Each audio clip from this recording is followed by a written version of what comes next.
You taught us tonight with Shony's music. And if you ever needed to hear it, it's right now. You taught us we're on this rail with this music. We heard the indomitable spirit, Jewish spirit. You know, we were curious. So, but it was a happy household, and it wasn't sorrow, it wasn't bitter, it was, everybody was welcome. It didn't matter who, they were welcome in our house at all times, all hours. And you mentioned earlier about him being here, and I just want to say thank you to all of you for coming and watching this and witnessing this. And both my parents would be so honored. I'm so honored and humbled, and it's, you're helping my dad and my mom fulfill their dream of having people see this film. And it's just so incredible. So thank you to all of you. Really, thank you. I've read stories about my grandpa, obviously, and his father, his extended family, and it's pretty well documented. And from what he said, the last words out of their mouth were the Shema as they were dying, and so it just came naturally. And I think it's a prayer that we can all use, in today's times, right? It's transcendent of time, and yeah, I speak for all Jews and everybody today, because the words really are, Hear, O Israel, the Lord is our God, right? So yeah, it just kind of came naturally, and it's just one of those things. He was so joyful, and he had so much charisma, and every note there was passion, and you could feel the enthusiasm. And I think reflecting back on that experience, being able to watch Erik play so beautifully on his violin in Auschwitz was, I use the word cathartic, and it's such a weird word to use when you're in a concentration camp, right? But there was something so healing about watching Erik bring this vision to life, and you could feel the joy of the music come, and in such a horrible place. It was like a reclamation of that place, and reclamation of the story, which was so meaningful to have, and I'm just so grateful that we got to experience it. Now here's someone started out in a concentration camp, nearly died, and then he plays for kings and queens, and he plays the most famous people in the world, or even in a restaurant. It was the same thing. It was this joy. And I have to tell you, when you hear that, and I was telling you before, that if you wanted to know what the Jewish spirit is, that's that. That is what the Jewish spirit is. It is that when we say Am Yisrael Chai, there is the sense that he had a reason to live, and he had and your family, you and your father and your mother came here. They created a family, and God willing, your grandkids and your great grandkids, and so will continue to tell the story. And he was a gentleman, a mensch. He was yes, a mensch. And he respected all everyone, as we've talked about already. And he was joyful and had the best sense of humor. Anybody I know, he always made us laugh. Maybe that's where you get that from. But I think he would be incredibly amazed that we're all sitting here talking about his film now. Because I think of all the things, mostly, I think my dad is being humble. He was an incredibly humble man. And then, because I didn't thank everybody on the panel earlier, I wanted to take the opportunity that this film wouldn't have been made without the incredible talent of you, Greg DeHart.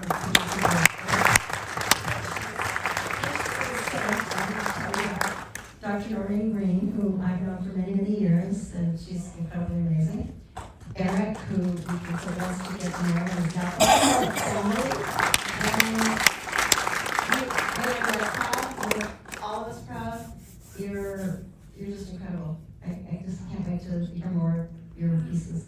And Jonathan, we of course. Is he here tonight? Let's see him. There you are. Oh my gosh, yeah. I saw you earlier. The producer. Will you please stand up?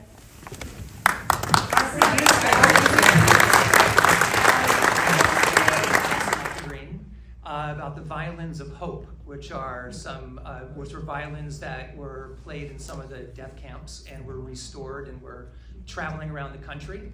And she was doing concerts with them. And from that, we got to talking, and she told me, have you ever heard the Symphony of the Holocaust by Shony Alex Braun? And I said, no. And that's so provocative, Symphony and a Holocaust. And that's where it started. And then I contacted Dinah, and away we went. It's wonderful. Thank you. How long did it take the whole project? How long did it take? Well, it took about a year and a half, apparently. No, so we went to Auschwitz. I'd say we were shooting for, several months before that. But it took about a year. I'd say maybe a little less than a year from the beginning to the end.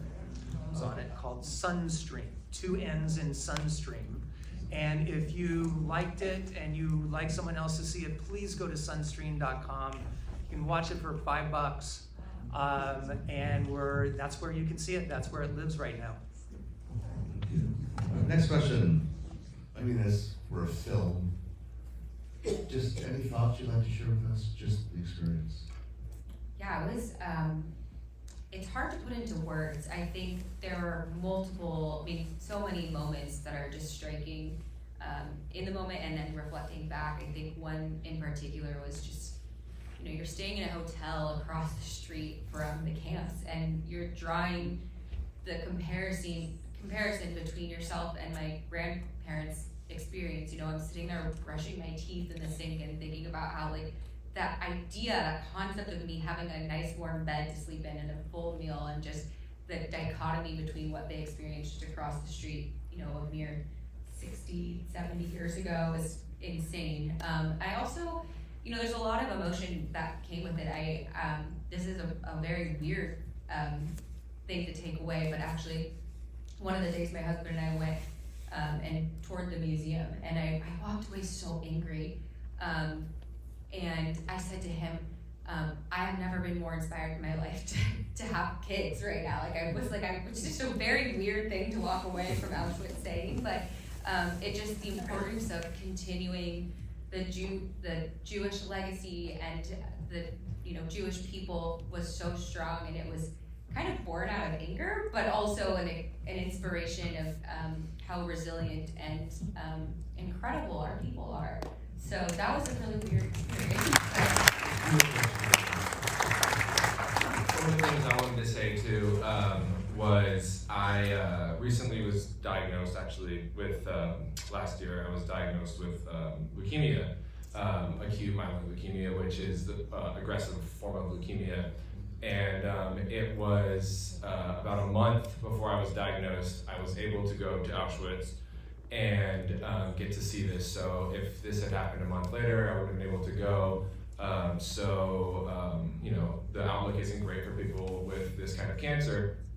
And turns out I needed a bone marrow transplant and in order to save my life. And it just so happened that the transplant came from Poland. So it was really surreal, and to know that it could have been somebody's granddaughter, that was beside my grandpa at Auschwitz at the camps that ended up saving my life. So it was a really cool experience.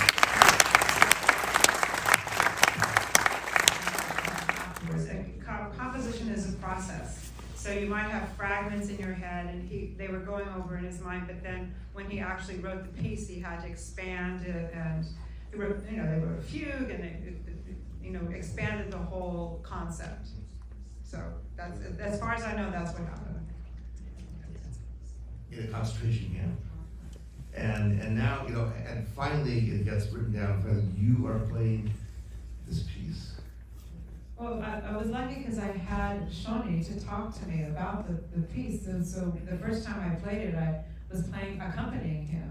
So as an accompanist, when you're working with the soloist, and especially the composer, you become very intimate in how you're working together. And so because I had that experience, when it went then to playing it with the orchestra, I had already had that experience. So it's when you're working with any composer, and they are also the performer, there's a different level of intimacy that you have with that performer. And as the conductor, it's my job to create the accompaniment that makes the soloist shine. And so, I was so lucky to have that opportunity to have him right there. And I just wanted to say something about the kindness of Shony. He is a dynamo on the stage. If you meet him on the street in person, he's very shy and kind of reserved, right? And he's very, what is the word I'm looking for? Like, almost shy. Demure kind of.